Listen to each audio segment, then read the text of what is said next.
Halo, apa kabar Anda semua? Senang sekali ini di akhir pekan, tapi masih tetap bisa ngobrol bareng sama Anda. Nih sebelum olahraga, kita ngobrol-ngobrol dulu, setelah itu baru olahraga. Baru asik ya, Bung Rocky.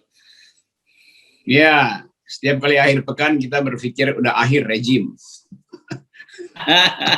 Semua orang merasa begitu. Yeah. Karena kumpulan dari problem bangsa selalu diakumulasikan ke akhir pekan. Tuh. KPK kemarin dikepung oleh penuh tank, saya lewat di situ kemarin. Kok ini kok KPK bisa jadi lapangan upacara tentara di situ. Lalu berita tentang komisaris yang dibagi-bagi demi tim sukses. Jadi semua orang menganggap di akhir pekan kita sebetulnya sekaligus berpikir tentang akhir dari rejim. Karena peralatan untuk perubahan sudah siap semua tuh.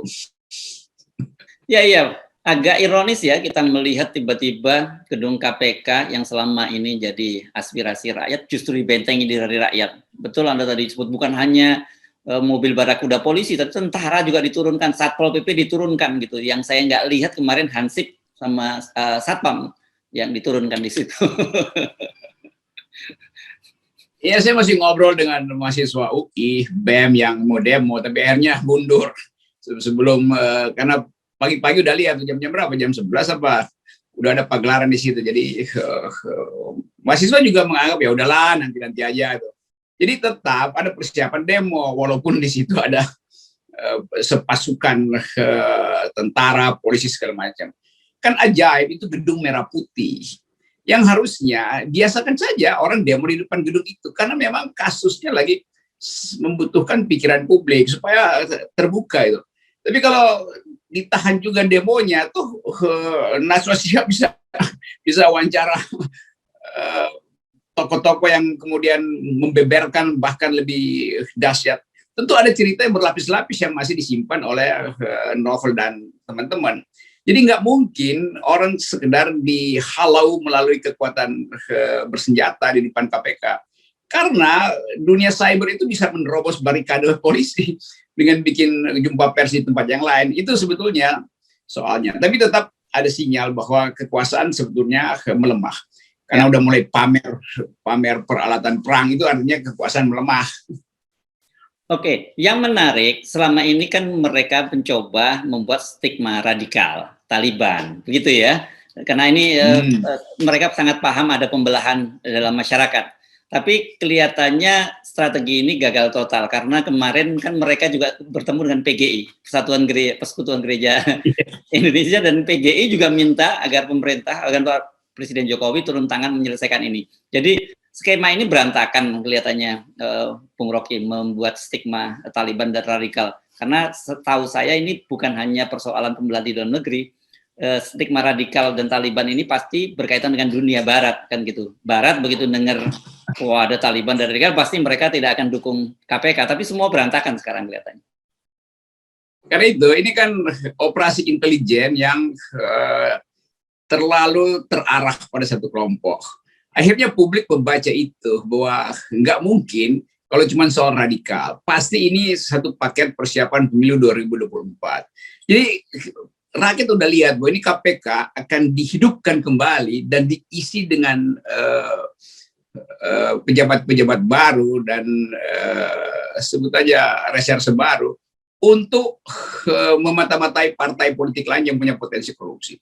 Kan jelas bahwa partai-partai lain pesaing PDIP, kita buka aja nih, kan banyak yang mau bersaing dengan PDIP karena PDIP udah buka diri kan, udah nyata-nyata ingin jadi pemimpin lagi di 2024. Jadi kalau PDIP bilang kami ingin memimpin negara, maka yang lain harus disingkirkan. Nah, cara paling efektif adalah mengintai partai-partai yang potensi disingkirkan lewat KPK. Jadi pembersihan KPK sebetulnya dimaksudkan untuk mempersiapkan peralatan baru buat 2024. Saya duga nanti setelah KPK dibersihkan akan ada tangkap tangan baru, tapi bukan terhadap koruptor-koruptor di partai-partai pendukung pemerintah. Partai oposisi pasti ditangkap-tangkepin lagi tuh. Kan itu nanti akan dibilang ternyata KPK memang tidak mundur dari upaya pemberantasan korupsi. Ini buktinya kami tangkap tangan. Tapi itu bukan partai pendukung pemerintah yang tangkap tangan. Jadi kira-kira begitu skenario-nya. Bacaan saya begitu. Ya, nah kalau bicara soal partai oposisi, ini Sekjen PDIP, Hasto, sudah terbuka mendefinisikan dan memposisikan siapa saja yang akan menjadi lawan mereka. Kan dia sudah tegas menyatakan dia terbuka kerjasama dengan partai-partai lain karena satu ideologi, tetapi tidak mungkin terang-terangan dia minta begitu, tidak mungkin dengan Demokrat dan PKS, karena yang satu beda ideologi, sementara yang agak aneh dia menyebutnya karena Demokrat itu partai elektoral, beda dengan PDIP. Yang partai, nah saya bingung kalau apa maksudnya definisi dengan partai elektoral. Kalau PKS jelas sebutnya bahwa ideologinya berbeda. Kalau PDIP bukan partai elektoral gitu, jadi PDIP nggak perlu ikut pemilu, langsung mau memimpin. Logikanya begitu. Kan semua partai itu elektoral. PDIP tentu takut bahwa Demokrat misalnya akan menyandingkan AHY dengan Ganjar atau Ganjar dengan AHY. Jadi berita itu sebetulnya ditujukan pada Ganjar. Ganjar, kita nggak perlu lu ya. Lu silakan pergi dengan partai-partai yang elektoral. Kira-kira begitu kan. Jadi kita nangkap apa yang dimaksudkan oleh PDIP. Dan itu artinya satu sinyal juga, bersiap-siaplah Demokrat dan PKS, karena sangat mungkin nanti akan disprindikan oleh KPK yang baru. Itu kira-kira sinyal dari PDIP. Kalau saya baca begitu, ini kan cuma power game aja. Ya. Oke, nah yang jelas juga kemudian Gerindra yang menyatakan sudah siap berkoalisi dengan PDIP. Jadi artinya kan kemudian orang bicara ini dan maksudnya bersiap-siap untuk mencalonkan Pak Prabowo sebagai calon presiden lagi pada tahun 2024. Dan kalau bicara dengan PDIP itu berarti dengan Puan.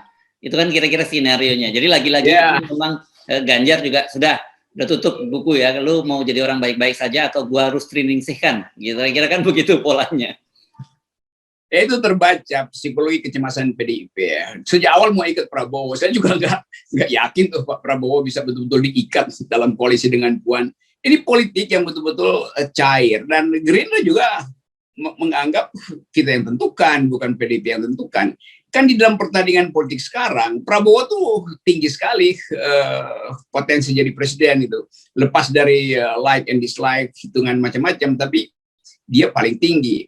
Itu berarti dia juga bisa pilih koalisi lain kan. Bisa aja Prabowo pilih koalisi dengan Golkar atau dengan Demokrat, PKS segala macam. Jadi justru PDIP cemas, karena itu dari pagi-pagi hari udah minta Prabowo untuk jangan kemana-mana ya, kita mau ikat Anda dengan Puan. Jadi statement dari PDIP kemarin yang menganggap Demokrat dan PKS tidak akan diikutkan di dalam koalisi dan langsung minta Gerindra, itu justru tanda kecemasan partai. Kenapa mesti diumumin? Nanti aja kan, kalau yang udah gentle agreement di antara ketua partai ya udahlah. Apalagi alasannya kelihatannya mengada-ada. Kita satu visi karena Ibu Mega dan Pak Prabowo bersahabat. Ya itu persahabatan politik itu nggak ada yang jangka panjang. Soal-soal beginian lah. Apalagi kalau di belakangnya ada hitung-hitungan uang, itu soalnya. Jadi saya anggap bahwa PDIP cemas sehingga langsung pagi-pagi langsung nawarin ijab kabul kan gitu. Jadi bisa nanti di ghosting loh, bisa ghosting. Ya, saya jadi inget batu tulis. Masa iya Gerindra juga nggak inget sih tragedi batu tulis gitu ya. Dan ada apalagi di ghost, kalau di ghosting lagi ya berat ini urusannya kan. Jadi keadaan politik kita ini, kita bayangin aja ini terutama PDIP yang memang lagi kesel sama Ganjar. Jadi Ganjar yang diuntungkan, dia ganggu-ganggu aja kecil. Nah, kita yang senang melihat bahwa ada gangguan-gangguan kecil sekaligus menguji stabilitas PDIP. Kalau partai lain kan kita sudah tahu kapasitas. Ini PDIP justru yang merasa besar, tapi kadernya nggak tertib.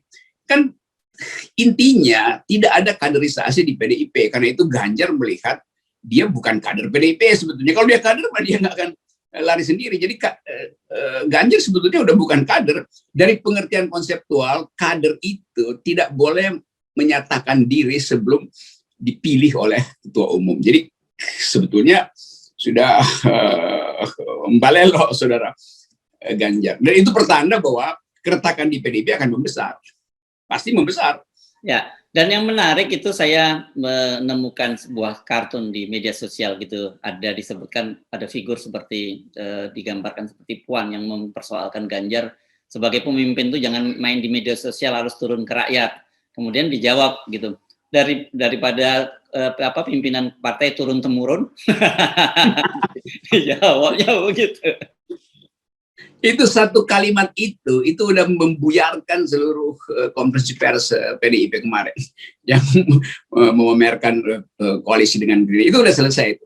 Dan Gerindra paham sinyal itu. Karena nanti Gerindra menganggap bahwa Pak Prabowo juga pintar, dia mungkin merasa ya kalau mau aman ya langsung aja dengan Ganjar kan selesai problem sebetulnya. Karena di situ kita uji apakah politik kita masih bisa didasarkan pada feodalisme atau pada turun temurun itu, atau memang publik udah jengkel. Kalau publik udah jengkel, dan saya anggap beberapa teman yang rasional di PDIP juga menganggap bahwa politik harus dikembalikan pada kekuatan figurnya, bukan pada perintah ideologi itu aja. Banyak orang yang jadi pragmatis justru di PDIP setelah melihat bahwa PDIP nggak ada kader. Oke. Sekarang kita pindah ke soal yang tadi kita bahas, kita sebut di awal mengenai komisaris. Nah, ini lagi seru juga ini karena ternyata ada gitaris Slank yang diangkat jadi komisaris Telkom. Alasannya katanya untuk memperkaya konten karena Telkom butuh konten. Terus ada juga staf ahli dari Menteri Negara BUMN Erick Thohir alias Sinulinga yang baru sebentar jadi jadi komisaris di Inalum, sekarang sudah tiba-tiba pindah ke Telkom, padahal harusnya masa kerjanya itu 5 tahun. Ada juga seorang jenderal polisi yang pernah dihukum disiplin karena kasus Tambunan juga tiba-tiba jadi komisaris. Nah, yang bukan saya sih, yang concern saya bukan soal itu, tapi concern saya adalah sekarang yang ribut bukan oposisi, bukan hanya oposisi, tapi buzzer-buzzer juga mulai mempersoalkan. Ini kelihatannya ada yang hujan tidak merata nih, Bung Rocky. Buzzer dari awal itu cuma ban serep aja, dan kalau ban serepnya udah berkali-kali bocor, ya udah ditinggal kan. Kan buzzer sebetulnya dari awal kita udah sebut kalian itu dungu, kalian itu diamplopin kecil doang tuh, itu cuman basa-basi polisi. Sekarang dia jadi pengangguran semua kan. Sementara tokoh-tokoh ini memang dipersiapkan untuk jadi tim sukses. Jadi BUMN ini jadi badan usaha milik menteri atau jadi Erick Thohir kan paham politik. Jadi dia merasa bahwa mending gue rekrut sekarang tuh kan. Kan yang udah direkrut tuh siapa? Muhammadiyah udah, NU udah, kalangan seniman akhirnya udah, kalangan oposisi udah. Jadi ini komisaris-komisaris yang sekaligus menjadi tim sukses. Kalau kita ukurkan soal kapabilitas, soal macam-macam kemampuan teknis untuk mengawasi BUMN, mestinya semua yang diangkat Erick Thohir itu nggak bisa, karena itu secara kapasitas nggak ada kemampuan. Kan ini membaca neraca, membayangkan riset dan marketing 5-6 tahun ke depan. Tapi saya kira Erick Thohir menganggap ya nggak penting-penting amat tuh. Yang penting mereka bisa jadi tim sukses. Jadi siapa komisaris? Jajaran komisaris itu adalah tim suksesnya Erick. Gampangnya begitu bacanya. Ya tentu presiden tahu itu. Ya karena presiden nggak protes, maka kita anggap ya itu juga kepentingan presiden. BUMN jadi badan usaha milik Ngaciro. Ya, yang saya fokus itu justru saya melihat ini, kalau melihat nasib buzzer ini seperti tragedi gitu ya. Dan saya jadi ingat sebuah pepatah bahwa buzzer menggonggong, komisaris BUMN berlalu.